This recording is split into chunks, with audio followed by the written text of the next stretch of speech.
وہ فرد ہے، کمال اس کی زندگی کے اندر اللہ تعالیٰ نے متانت، کمال زندگی میں اس کے اندر استقامت، کمال اس کی زندگی کو اللہ تعالیٰ نے بے ضرر بنا دیا ہے۔ یہ کروڑ شریف کا غلام ہے، یہ گولڈا شریف کا غلام ہے، تو وہ نسبتوں کی وجہ سے اللہ تعالیٰ عزتیں بھی عطا کر دیتا ہے۔ زندگی کے اندر تقوی کی دولت بھی داخل ہو جاتی ہے، زندگی کے اندر شرم و حیا کی دولت بھی شامل ہو جاتی ہے، تو یہی نسبتوں کی وجہ سے اللہ تعالیٰ یہ احسانات کا سلسلہ وسیع فرما دیتا ہے۔ ہم جس مرد کامل کے حضور اپنی محبتیں، عقیدتیں اور اس کی زندگی کو بطور مشعل راہ یقین کرتے ہیں، ہم ذرا اس کی مختلف پہلوؤں پہ تھوڑا سا اپنی ایمانی حلاوت کے لیے نظر دوڑاتے ہیں۔ رب کائنات نے اسے ایسی پاکیزہ آغوش عطا کی، ایسے مرد کامل کے ہاں اللہ تعالیٰ نے اس کی ولادت فرمائی، جس مرد کامل کا کمال یہ ہے کہ اللہ تعالیٰ نے اس کو آسمانی حکومتیں عطا کی ہیں۔ میرے شہنشاہ دریا شریف جن کا یہ خوبصورت گلدستہ حاجی صاحبان فرما رہے، ہمیں سن 70 سے حضور کی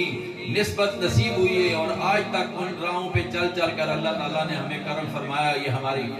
تو فرمایا وہ شہنشاہ دریا حضور قبلہ عالم بابا جی صاحب، جن کو دیکھ کر بڑے لوگوں کو اللہ تعالیٰ نے تقوی کی دولت عطا کی ہے۔ میرے آقا کریم نے فرمایا نا کہ زارو ذکر اللہ، تو کسی ایسے مرد کو دیکھ کہ تجھے اللہ یاد آ جائے، یقین کر لے کہ اس میں کوئی اللہ والی بات ہے۔ لیکن شہنشاہ دریا کا یہ کمال ہے کہ اللہ تعالیٰ اسے دیکھنے سے اللہ یاد نہیں آتا، اللہ مل جاتا ہے، اللہ مل جاتا ہے۔ اس شہنشاہ دریا کو رب کائنات نے کرم فرمایا، اور سیدنا شیخ عبد القادر جیلانی حسنی حسینی رضی اللہ تعالیٰ عنہ کی وسادت سے آپ کو آسمانی حکومت نصیب ہوئی ہے۔ اس شہنشاہ کے اور یہاں کے بڑے لوگ، جن لوگوں کو اللہ نے ان شہنشاہ دریا کی نسبت کی وجہ سے اللہ تعالیٰ نے تقوی بھی نصیب کیا، دین بھی نصیب کیا، ان کی اولادیں، ان کے اولاد کی مقصد نسبت سے اللہ تعالیٰ نے ان کو بھی محفوظ زندگیاں عطا فرما دی۔ تو اللہ تعالیٰ نے جس مرد کامل کی حضور ہم عقیدتیں، محبتیں پیش کر رہے ہیں، نشاور کر رہے ہیں، اس مرد کامل کو رب کائنات نے ایسی آغوش عطا کی، جس آغوش کا کمال یہ ہے کہ رب کائنات نے قرآن کریم کا وہ فیض، وہ قرآن کریم کی وہ لگن عطا کی کہ حضور قبلہ عالم بڑھاپے کے اندر قرآن کریم ایک ایک رکعت میں سماعت فرماتے اور ایک ایک رکعت میں قرآن کریم تلاوت فرماتے۔ تو ہم سلطان العلم والعمل کو جو ایک ایک رکعت میں قرآن کریم پڑھنے کی جو شرف اور سعادت نصیب تھی، وہ ان کو گھٹی میں ملی ہے، وہ گھٹی میں ان کو ملی ہے۔ تو اللہ تعالیٰ نے ایسے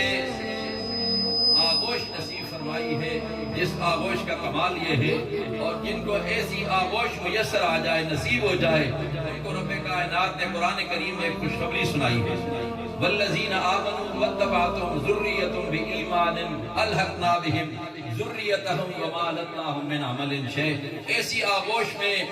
پرورش پانے والے، دنیا میں آنے والے لوگوں کے لیے خوشخبری